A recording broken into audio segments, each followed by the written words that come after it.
Marhaba. Where are my pet lovers? Are you ready? Quick heads up, I'm gonna do singular and plural form of the word. Let's start with cats. Singular is BESEH. BESEH. Plural is BESES. BESES. Or you can say also BSEINE as singular, BSEINE, and BSEINات for plural. BSEINات.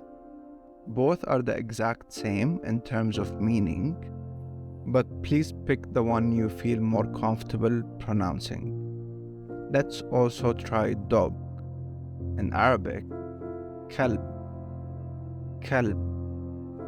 And the plural is KLAB. KLAB.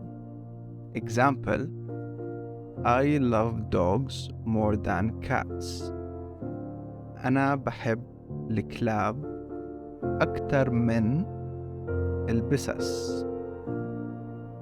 أنا بحب I love الكلاب dogs أكتر من more than البسس cats. Please repeat the video and practice saying it after me. شكراً.